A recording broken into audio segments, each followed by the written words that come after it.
एक गांव में दो मित्र नकुल और सोहन रहते थे। नकुल बहुत धार्मिक था और भगवान को बहुत मानता था, जबकि सोहन बहुत मेहनती था। एक बार दोनों ने मिलकर 1 बीघा ज़मीन खरीदी, जिसमें वह बहुत फसल उगाकर अपना घर बनाना चाहते थे। सोहन तो खेत में बहुत मेहनत करता था, लेकिन नकुल कुछ भी नहीं करता था, बल्कि मंदिर में जाकर भगवान से अच्छी फसल के लिए प्रार्थना किया करता था। इसी तरह समय बीतता गया। कुछ समय बाद खेत की फसल पककर तैयार हो गई, जिसको दोनों ने बाजार ले जाकर बेच दिया और उनको अच्छा पैसा मिला। घर आकर सोहन ने नकुल को कहा कि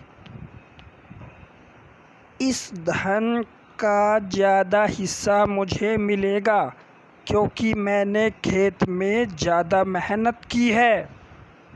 यह सुनकर नकुल बोला, नहीं, धन तो मुझे ज़्यादा मिलना चाहिए, क्योंकि मैंने भगवान से इसकी प्रार्थना के लिए बहुत मेहनत की है।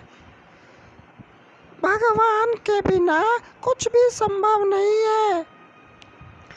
जब वह दोनों इस बात को आपस में नहीं सुलझा सके, तो धन के बंटवारे के लिए दोनों गांव के मुखिया के पास पहुँचे।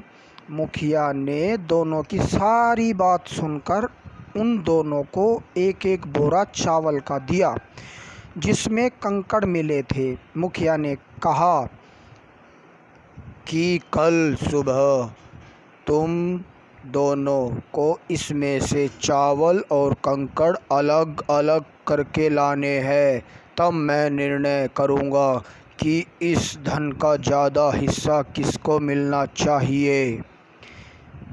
फिर दोनों चावल की बोरी लेकर अपने घर चले गए। सोहन ने रात भर जागकर चावल और कंकड़ को अलग किया, लेकिन नकुल चावल की बोरी मंदिर में ले गया और भगवान से चावल साफ करने की प्रार्थना करने लगा। अगले दिन सुबह सोहन जितने चावल और कंकड़ अलग कर सका, उसको ले जाकर मुखिया के पास गया, जिसे देखकर मुखिया खुश हुआ। नकुल वैसी की वैसी बोरी ले जाकर मुखिया के पास गया। मुखिया ने नकुल को कहा कि दिखाओ तुमने कितने चावल साफ किए हैं। नकुल ने कहा कि मुझे भगवान पर पूरा भरोसा है कि सारे चावल साफ हो गए होंगे। जब बोरी को खोला गया तो चावल और कंकड़ वैसे के वैसे ही थे। जमींदार ने नकुल को कहा कि भगवान भी तभी सहायता करता है जब तुम मेहनत करते हो। जमींदार ने धन का ज़्यादा हिस्सा सोहन को दिया।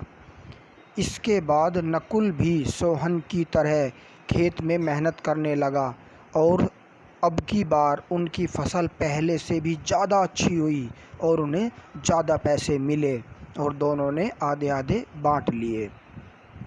बच्चों, इस स्टोरी से हमें क्या शिक्षा मिलती है कि हमें यह शिक्षा मिलती है कि हमें कभी भी भगवान के भरोसे नहीं बैठना चाहिए। हमें सफलता प्राप्त करने के लिए मेहनत करनी चाहिए, तभी भगवान हमारा साथ देता है। ठीक है बच्चों।